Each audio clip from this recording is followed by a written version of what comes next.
ልጆች ዋ ድካም ግን ድካም የሌለ ድካም ሊገለ ነው። ወላሂ ላዚም ከመሙ በላይ ድካሙ ነው ያልቻልኩት። ድካም 24 ሰዓት ሳይቋረጥ ቢሰራ የዛን ያህል ድካም የለም። የዚህን የሚደክመኝ ያህል ድካም የለም ይመስለኛል። ጨረሩ ነው እንዲህ የሚያደርገኝና ወይ ለሚያበት እና እንደዛ ነው የምላችሁ ልጆች ዋ አመሰግናለሁ። አመሰግናለሁ። አሁንም እዩልኝ፣ ላይክ አድርጉኝ። አላስረዝመውም 8 ደቂቃ በቂ ነው። ስለዛ 8 ደቂቃ እንትን ምን ያቆያችኋል። በዛ ላይ ደግሞ አካውንትሽን ያላችሁ ልጆች ያላችሁ ስልክ ቁጥርሽን ያላችሁ አላችሁ። ቲክቶክ ላይ እኮ አለ፣ ግን ቲክቶክ ላይ ላይቭ ላይ አስቀምጫለሁ አካውንቴን። እንደገና ደግሞ ስልክ ቁጥሬን ተናግሬያለሁ። በፊት ወደ ጅማ ልመጣ ስል ጅማ ልጁ ሄረ ፈላጊዎች ደውሉልኝ ብዬ ለቀቀው በቪዲዮ ሰርቼ እዛ ላይ ነው አብዛኛው ሰው የሚያገኘው። እና ከፈለጋችሁ ደግሞ ስልክ አሁንም ነግራችኋለሁ 0920 04 81 67 የኢትዮጵያ ቁጥር ማለት ነው። ቴሌግራም የለውም፣ ዋትሳፕ እና ኢሞ አለው። በቀጥታ ይሰራል። እና ጊዛ ነው ለካው ጎን ሆኖ ወላይ ኮሜንታችሁን ሳይ በሽታ ይነረሰዋለሁ። ድካሜን እንደ እንቅልፍ ብቻ ይዋለሁ።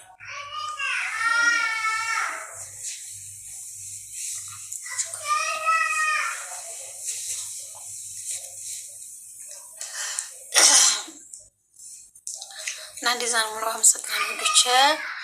ደግሞ አሞናል የምትሉ ልጆች እኔ ምን ላድርጋችሁ? እኔ እንዲያው ህመም ቀልድ አይደለም። ራስ ህገወጥ ከሆናችሁ አገር ለምሳሌ ሳውዲ ከሆነ ያላችሁ ሳውዲ ብቻ አይደለም ሀገር፣ ዱባይ ከሆነ ያላችሁ ዱባይ ብቻ አይደለም ሀገር። ህገወጥ ከሆናችሁ መታችሁ ተመርምራችሁ ነፃ ከሆናችሁ ደህነኛ ከሆናችሁ ሌላ ሀገር ትሄዳላችሁ። ከታመማችሁ ምን ያደርጋል ስራ።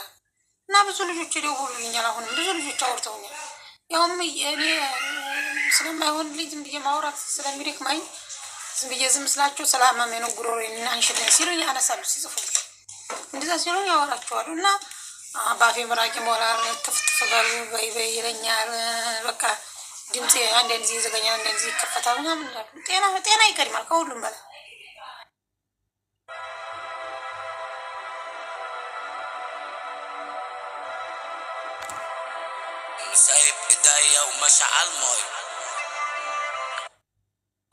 ስላችሁ አሁን የለያችሁ እንግዲህ አሁን 7 ወር ያልሞላት ልጅ ነው ትቼ የሄድኩት አረብ ሀገር እሰራለሁ። ደህነኛ ነኝ። በሽተኛ መሆኔን በቋ አልሄድም። ልጅቱንም አጠባት ነበር፣ ግን አልሐምዱሊላ እሷም ትቻት በሄድማ አዲጋ ላይ ቆየችኝ። አልሐምዱሊላ አላህ ሻውን ነው የሰራው፣ ኸይር ነው ሁሉም ነገር ብላችሁ የምፈልገው። ግን ከጤና የሚበልጥ ምንም ነገር የለም ምንም። እና ጊዜ ነው አበረታቱኝ፣ ሰብስክራይብ አድርጉኝ ነው ምላችሁ። ማታ እንደዚህ ውሃ መጠጣት ፈልጌ አፌ ደርቆ እንዲህ ተነስቼ መጠጣት ይደክመኛል፣ ድካም። ከዛ ደግሞ ያ ድካም ልክ እንደ እንቅልፍ ድካም ሲደክመኝ እንደ እንቅልፍ ይመጣል ይሄዳል። አሁን ደህና ነኝ። አሁን ትንሽ ቆይቶ በቃ እንደ እንቅልፍ ይመጣብኛል ድካም፣ ምስ ያደርገኛል። ላይ ጠብቃችሁ አላማችሁ ይሳካላችሁ። የሰራችሁ ቤት የሰራችሁን ቤታችሁ የምትኖሩ አላህ ያርጋችሁ፣ ተደስታችሁ ወንድሞቻችሁን ያሳደጋችሁን በሰው ሀገር ተንገብግባችሁ ወንድሞቻችሁ እንዲጦሯችሁ አላህ ያርጋችሁ። እንደዛ ነው የምለው። አላህ ያስለክፋችሁ ያ ረቢ። አላህ ረጅም ሀያት ይስጣችሁ ሁላችሁ እያላችሁ። እኔንም አላህ ያሽረኝ ወላሂ ያ ረቢ። እንደ ምንም ተስፋ አልቆርጥም ኢንሻአላህ እድናለሁ ያ ረቢ። እንግዲህ ያለ ያዘውን ይዟል አላህ የጻፈው እንግዲህ አለ። አላህ ኸይር ያለው ነው። ሙሲባ ምንም ድሮ የተወሰነ ነገር ነው ባላ የሚደርስብን እኛ ዋና ደካማ ስለሆን ሰው ስለሆን እና አልሐምዱሊላህ። አሁን ደግሞ ይሄ ጉሮሮ ውስጡ ይሄን ጥሬ ይላል እንደ በርበሬ ሲታይ አብዬ ሳየው ውሃ ትንሽ ውሃ የቋጠረ ነገር አለ እና ምን አለ ማስታገሻ ውሰጅበት ብለውኝ ነበረ። ማስታገሻ መድኃኒቱ እንዳለ አይወጥም።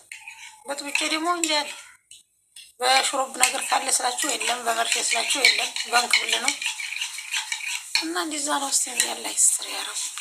እና አመሰግናለሁ ሁላችሁንም። ጀዛኩሙላሁ ኸይራን። አላህ ይጠብቃችሁ ሙስሊም ክርስቲያን። የሰራችሁት እንግዲህ ገንዘባችሁ ይጠብቃችሁ። ያኔ በቃ ኸይር ስራችሁ ይጠብቃችሁ፣ አላህ ይጠብቃችሁ። ኸይር መስራት ጥሩ ነው እና እንደዛ ነው ለውዶች። አካውንትሽን የምትሉ ልጆች ደግሞ አካውንቴ ቲክቶክ አለ እንዳልኳችሁ ባየው ላይ ማለት ነው። ቲክቶክ አካውንቴ ላይ ስገቡ ባየው ላይ አለ ፋጢማ ይመር ሁሴን ይላል ማለት ነው። አስቀምጬዋለሁ። በተረፈ ደግሞ አስፈላጊ ከሆነ እዚህም ላይ ዩቱብ ላይም ቢሆንም እንትንላችኋለሁ፣ ተምኔሉ ላይ ለጥፍላችኋለሁ። በተረፈ ያወርዱኝ። አሁን በጣም ከባድ ነው ሀገራችን። አሁን ደግሞ ይሄንን ስጨርስ አፋር እሄዳለሁ እያልኩ ነው። የግመል ወተት ጠጭበት እያሉኝ ነው። ብዙ ሰው የግመል ወተት ጥሩ ነው እያሉኝ ነው።